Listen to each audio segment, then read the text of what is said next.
Assalamualaikum warahmatullahi wabarakatuh. Kami dari kelompok 2 yang berjudul Ruang Kelas di Era Digital, yang beranggotakan Abdi Setiawan, Afifatun Nahriyah, Dina Nirotul Hasanah, Fatimah Thoifatul Ingana, Tri Adi Wibowo, dan Ali Abrorudin. Langsung ke pembahasan konsep ruang kelas di era digital. Ruang kelas di era digital dilakukan dengan menggunakan media elektronik yang terhubung dengan internet atau biasa disebut pembelajaran digital. Melalui pembelajaran digital ini, jumlah pembelajar yang bisa ikut berpartisipasi jauh lebih besar daripada cara belajar secara konvensional di ruang kelas. Jumlah peserta didik tidak terbatas pada besarnya ruang kelas. Pembelajaran digital ini memungkinkan penyampaian pelajaran dengan kualitas yang relatif lebih standar daripada pembelajaran di kelas, yang tergantung pada mood dan kondisi fisik dan infrastruktur. Selanjutnya, fungsi ruang kelas di era digital. 1. Suplemen atau tambahan. Guru dan sumber belajar merupakan syarat wajib bagi pengajaran. Pembelajaran digital berfungsi sebagai suplemen jika peserta didik mempunyai kebebasan memilih memanfaatkan pembelajaran digital tersebut atau tidak menggunakannya. Namun saat ini pembelajaran digital menjadi suatu tuntutan yang harus dilaksanakan oleh seluruh sekolah. Karena bagaimanapun sekolah harus bisa menyesuaikan dengan perkembangan digital yang terus-menerus berkembang dan juga kondisi yang tidak selamanya proses pembelajaran konvensional efektif dilakukan. Sehingga dalam hal ini, pembelajaran digital berfungsi sebagai suplemen untuk menambah pengetahuan siswa melalui media elektronik. 2. Komplement atau pelengkap. Pembelajaran digital dikatakan pelengkap karena diprogramkan untuk melengkapi materi pembelajaran yang diterima oleh peserta didik dan juga sebagai materi penguatan atau remedi bagi peserta didik di dalam mengikuti kegiatan pembelajaran konvensional. Ini bertujuan agar semakin memantapkan tingkat penguasaan peserta didik terhadap materi pembelajaran yang disajikan pengajar di dalam pembelajaran konvensional. 3. Substitusi.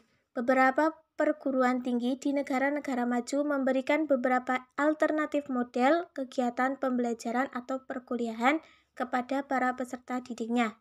Hal ini bertujuan agar peserta didik dapat secara fleksibel mengelola kegiatan perkuliahannya sesuai dengan waktu dan aktivitas lain sehari-hari peserta didik. Ada 3 alternatif model kegiatan pembelajaran yang dapat dipilih oleh peserta didik, yaitu 1. Sepenuhnya secara tatap muka atau konvensional, 2. Sebagian secara tatap muka, dan sebagian lagi melalui internet atau blended learning. 3. Sepenuhnya melalui internet. Manfaat ruang kelas di era digital. 1. Meningkatkan kadar interaksi pembelajaran. 2. Memungkinkan terjadinya interaksi pembelajaran dimanapun dan kapanpun. 3. Menjangkau peserta didik dalam cakupan yang luas. 4. Mempermudah penyempurnaan dan penyimpanan materi pembelajaran. 5. Independent learning. 6. Menghemat biaya.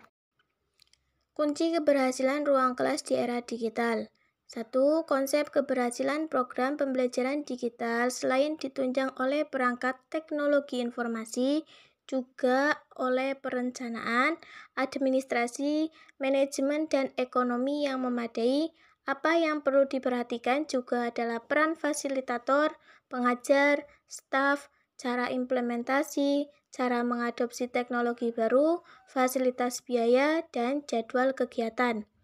Terus poin kedua, secara konsep, pengajar dalam pembelajaran digital harus mempunyai kemampuan dan pemahaman pada materi yang disampaikannya, memahami strategi pembelajaran digital yang efektif, bertanggung jawab pada materi pembelajaran, persiapan pelajaran, pembuatan modul pelajaran, penyeleksian bahan penunjang, penyampaian materi pelajaran yang efektif, penentuan interaksi peserta didik, penyelesaian dan pengevaluasian tugas secara elektronik. Studio pengajar perlu dikelola lebih baik daripada ruangan kelas biasa. Pengajar harus bisa menggunakan peralatan antara lain menggunakan audio, video, materials, dan jaringan komputer selama pembelajaran berlangsung. Selanjutnya, kelemahan atau kekurangan dari ruang kelas digital. Poin 1, kurangnya interaksi antara pengajar dan peserta didik atau bahkan antar peserta didik itu sendiri. Hal ini dapat memperlambat terbentuknya nilai-nilai dalam proses belajar mengajar. Poin 2, kecenderungan mengabaikan aspek akademik atau aspek sosial dan sebaliknya mendorong tumbuhnya aspek bisnis atau komersial. Poin 3, proses belajar dan mengajarnya cenderung ke arah pelatihan daripada pendidikan. Poin 4, berubahnya peran pengajar dari yang semula menguasai teknik pembelajaran konvensional kini juga dituntut mengetahui teknik pembelajaran yang menggunakan ICT. Poin 5, peserta didik yang tidak mempunyai motivasi belajar yang tinggi cenderung malas dan gagal. Poin 6, tidak semua tempat tersedia fasilitas internet. Poin 7, kurangnya tenaga yang mengetahui dan memiliki keterampilan internet. Poin 8, kurangnya penguasaan bahasa komputer. Jadi kesimpulannya, ruang kelas di era digital dilakukan dengan menggunakan media elektronik yang terhubung dengan internet atau biasa disebut pembelajaran digital. Melalui pembelajaran digital ini, jumlah pembelajar yang bisa ikut berpartisipasi jauh lebih besar daripada cara belajar secara konvensional di ruang kelas, atau jumlah peserta didik tidak terbatas pada besarnya ruang kelas. Fungsi ruang kelas di era digital ada 3, yaitu sebagai suplemen atau tambahan, komplement atau pelengkap, dan substitusi. Beberapa manfaat yang bisa dinikmati dari proses pembelajaran digital ini antaranya yaitu meningkatkan kadar interaksi pembelajaran, memungkinkan terjadinya interaksi pembelajaran dimanapun dan kapanpun, menjangkau peserta didik dalam cakupan yang luas, mempermudah penyempurnaan dan penyimpanan materi pembelajaran, independent learning, dan juga menghemat biaya. Konsep keberhasilan program pembelajaran digital selain ditunjang oleh perangkat teknologi informasi, juga oleh perencanaan, administrasi, manajemen, dan ekonomi yang memadai. Selain itu, pengajar dalam pembelajaran digital harus mempunyai kemampuan dan pemahaman pada materi yang disampaikannya, memahami strategi pembelajaran digital yang efektif, bertanggung jawab pada materi pelajaran, persiapan pelajaran, pembuatan modul pelajaran, penyeleksian bahan penunjang, penyampaian materi pelajaran yang efektif, penentuan interaksi peserta didik, penyeleksian dan pengevaluasian tugas secara elektronik.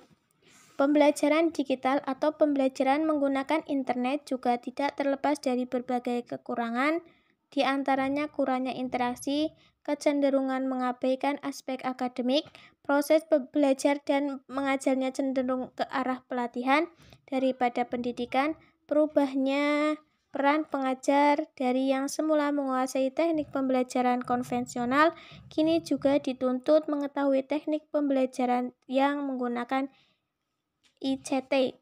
Peserta didik yang tidak mempunyai motivasi belajar yang tinggi cenderung malas dan gagal.